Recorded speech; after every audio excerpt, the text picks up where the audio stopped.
Hi, hello and welcome back. Today I'll be making a short type of video, but not without the usual disclaimer that I always start with.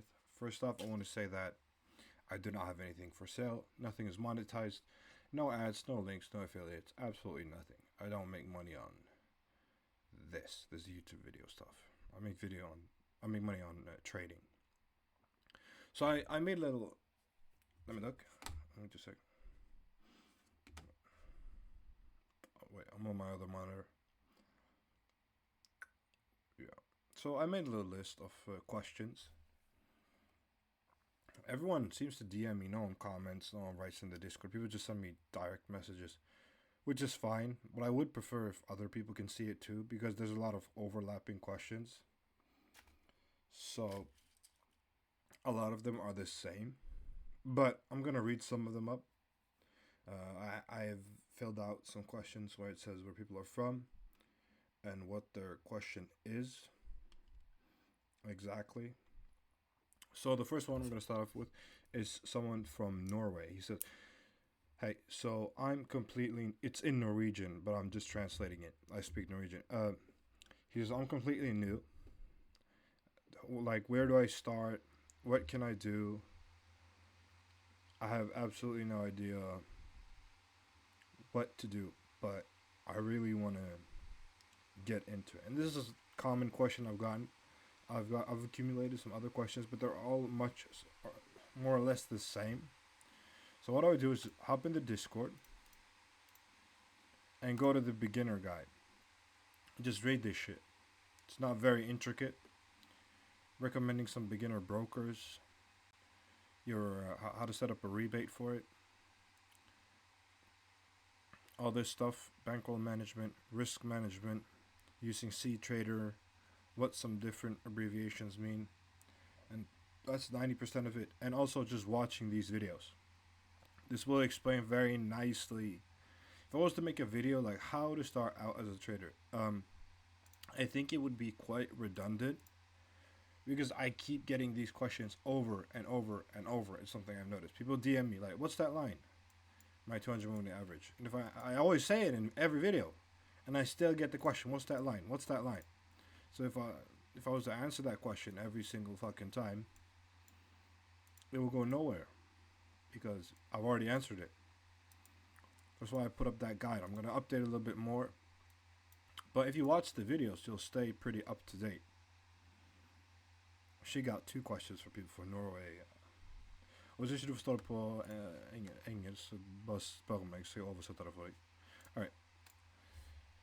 Let me see what else. I collected some different questions. So this one is more appropriate. So it says, "Hello, I am from Russia. I live in the south of Russia. There's a lot of sanctions on Russia. Yes and no, blah blah." And yeah, they've been there since 22. What kind? I used to use CMI. I don't know that broker. How can I trade forex now? Okay, so yeah, that's an easy answer. I know some traders from Russia as well.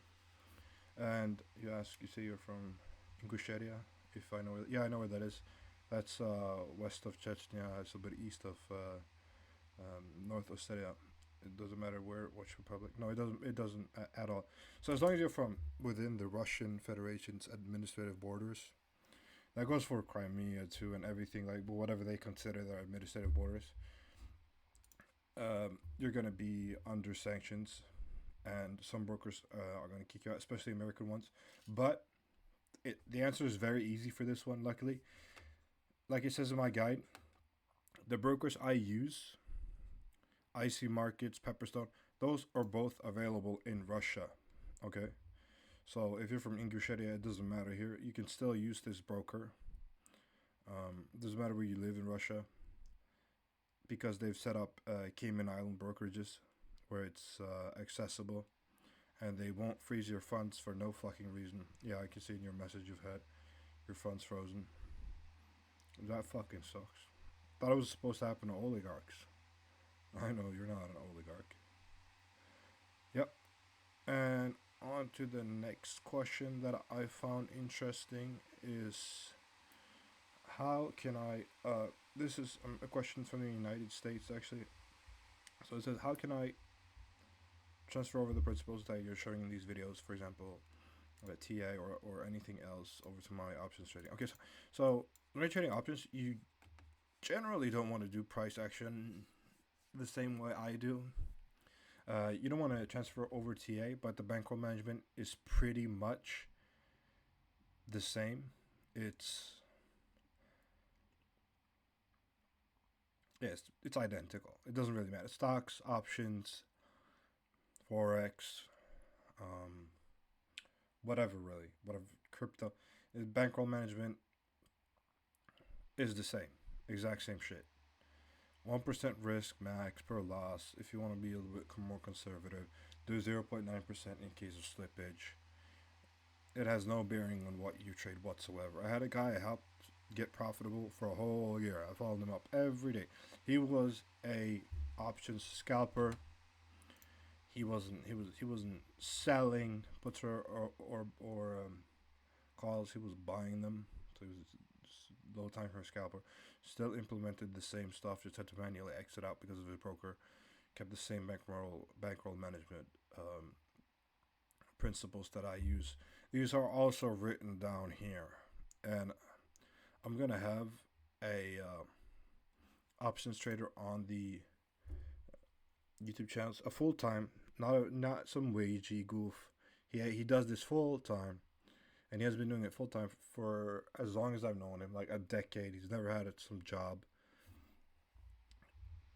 He knows it, and then he knows the whole game in and out. Can probably give some better recommendations for brokers as well. I'll get that noted down, or that question for you, so I can remember to ask him that, some recommendations for options brokers. I'll note it down. And I got some other questions, but those are the only relevant ones I found for now. Because those are kind of relevant. Like, how do I start out? What if my country is sanctioned? Blah, blah, blah. And how does this carry over? Those are three pretty important things if you want to watch the videos. It does carry over. If your country is sanctioned, you can use IC markets. Look, can I use IC in Russia? 100%. Yes, it appears that you can use the IC markets in Russia. You're good.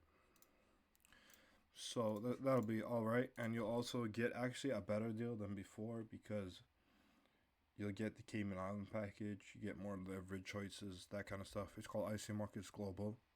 That's not permitted for European clients, and they won't count you as a European client, I think. I'm not completely sure actually. But yeah, that was it. Pretty short video. Just answering some questions. I hope I'm helpful. If not, just ask me again. I'll answer you. And if you are okay with it, I'll post the answers here as well, so it can hopefully help some other people. Alright, thanks. See you.